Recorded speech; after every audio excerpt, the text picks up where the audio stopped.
दिल से देखने वाले अंधे फकीर की दास्तां पार्ट 2। पहले 2 हिस्सन में आपने एक अंधे फकीर की मोहब्बत की कहानी सुनी थी, कैसे उसके जज्बात और कुर्बानी ने मोहब्बत को एक नई रूह दी थी। अब इस तीसरे हिस्सन में उसका प्यार कैसे नए मोड़ लेता है, ये आपको सुनने को मिलेगा। अगर आपको हमारी कहानी पसंद आए तो हमारे चैनल कहानियों की दास्तान को सब्सक्राइब करना ना भूले। एक दिन जब मदीह ने अपनी माँ से पूछा, अम्मी, लोग मेरे पास क्यों आते हैं?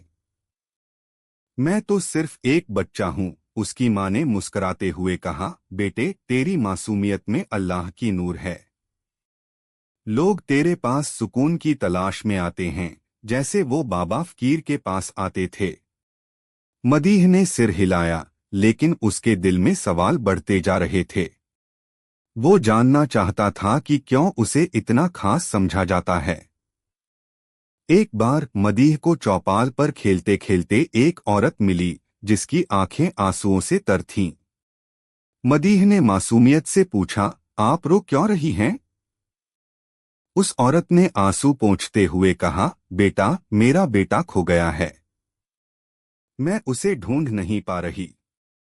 मदीह ने उसकी आंखों में देखा और बोला, वो आपको वहीं मिलेगा जहां आपने सबसे ज्यादा दुख महसूस किया है। उसकी बात सुनकर औरत हैरान रह गई, क्योंकि ये वही बात थी जो बाबा फकीर ने एक बार कही थी। और वाकई उस औरत को कुछ ही दिनों में उसका खोया हुआ बेटा मिल गया। मदीह की बातें धीरे धीरे बाबा फकीर की नसीहतों जैसी होने लगीं।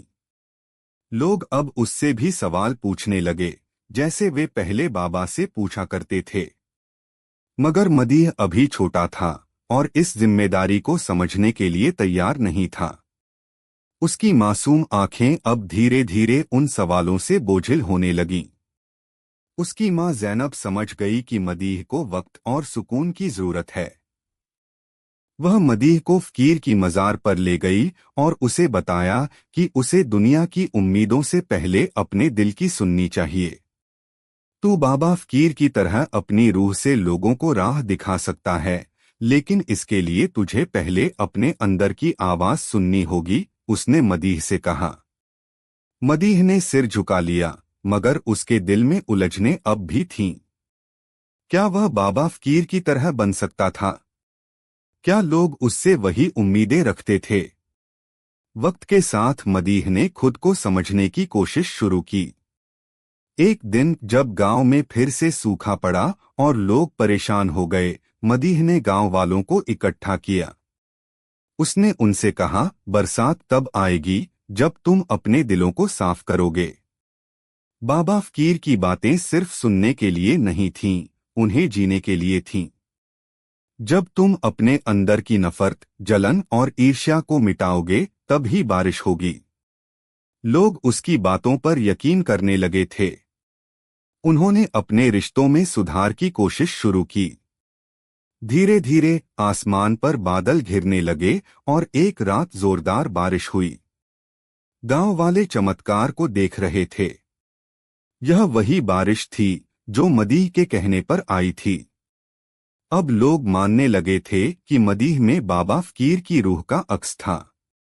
बाबा फकीर की मौत के बाद गांव के लोगों की जिंदगियों में उसकी कही बातें गूंजती रहीं। उनकी तालीमात अब भी लोगों के दिलों में जिंदा थीं। हर शख्स जो बाबा से मिला था, मानो उसकी रूह का हिस्सा बन चुका था। सूखी नदी में पानी लौट आया था और बारिश ने मानो गांव की रूह को फिर से जिंदा कर दिया था। लेकिन ये सिर्फ एक शुरुआत थी। बाबा फकीर की मौत के कुछ महीनों बाद गांव के कुछ लोग अजीबोगरीब ख्वाब देखने लगे। किसी को सपने में बाबा दिखता तो किसी को उसकी आवाज सुनाई देती। कुछ लोगों ने देखा कि बाबा अब भी उसी सूखी नदी के किनारे बैठा है और उसके हाथ में वो पुराना कटोरा है, मगर अब वो कटोरा खाली नहीं था। उसमें एक नूर था, एक चमक थी जो देखने वालों के दिलों को रोशन कर देती थी। गांव के लोग सोच में पड़ गए।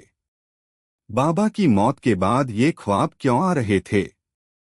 क्या ये महज ख्यालात थे या सचमुच बाबा की रूह उन ख्वाबों के रास्ते लोगों तक पहुंच रही थी? एक रात गांव का एक नौजवान जिसका नाम आदिल था, बाबा को ख्वाब में देखता है। आदिल ने देखा कि बाबा फकीर उसे बुला रहा है। बाबा के चेहरे पर वही सुकून भरी मुस्कान थी। आदिल उसके पास गया और बोला, बाबा, आप यहाँ क्या कर रहे हैं? आपने तो हमें छोड़ दिया था। बाबा ने हल्की हंसी के साथ कहा, बेटा, मौत महज जिस्म का सफर खत्म करती है, रूह का नहीं। मेरी रूह अब भी यहाँ है, तुम्हारे बीच। मेरे पास कुछ है जो तुम्हें देना है। आदिल हैरान था। क्या है बाबा? उसने पूछा। बाबा ने अपना कटोरा उठाया और आदिल की तरफ बढ़ाया। ये नूर है जो हर इंसान के दिल में है, लेकिन उसे देखने के लिए अपनी आंखों के अलावा दिल की रोशनी चाहिए। ये नूर वो ताकत है जो इंसानियत को बचा सकती है, लेकिन इसे हासिल करना आसान नहीं है। तुम्हें इसके लिए खुद को पहचानना होगा। आदिल की आंखें खुल गईं। वो पसीने से तरबतर था। दिल धड़क रहा था, लेकिन उसके अंदर अजीब सी तसल्ली भी थी। उसने उस ख्वाब को नजरअंदाज नहीं किया। उसने सोचा कि बाबा का ये पैगाम सिर्फ उसके लिए नहीं, पूरे गांव के लिए है। उसने गांव वालों को इकट्ठा किया और सबको अपना ख्वाब सुनाया। गांव के लोग हैरान रह गए। क्या सचमुच बाबा फकीर की रूह अब भी उनके बीच थी? क्या वो अब भी उन्हें सही रास्ते पर चलने का पैगाम दे रही थी? फिर कुछ दिनों बाद आदिल ने एक और ख्वाब देखा। इस बार बाबा ने उससे कहा, आदिल, वो नदी जिसे तुम सब मरहूम नदी कहते हो, उसका नाम बदलने का वक्त आ गया है। वो अब मरहूम नहीं रही। अब उसमें नई जिंदगी की लहरें दौड़ रही हैं। सुबह होते ही आदिल ने गांव के सरपंच से बात की और सबके सामने उस नदी का नाम बदलने की बात रखी। अब वो नदी रोशन नदी कहलाने लगी। ये थी दिल से देखने वाले की कहानी का दूसरा और आखिरी हिस्सा। फकीर की मोहब्बत ने हमें दिखाया कि दिल से देखना कितना गहरा और खूबसूरत होता है। अगर आपको ये कहानी पसंद आई तो हमारे चैनल कहानियों की दास्तान को जरूर सब्सक्राइब करें और नए कहानियों के लिए बने रहे। लाइक और शेयर करना ना भूले, हम आपका इंतजार करेंगे।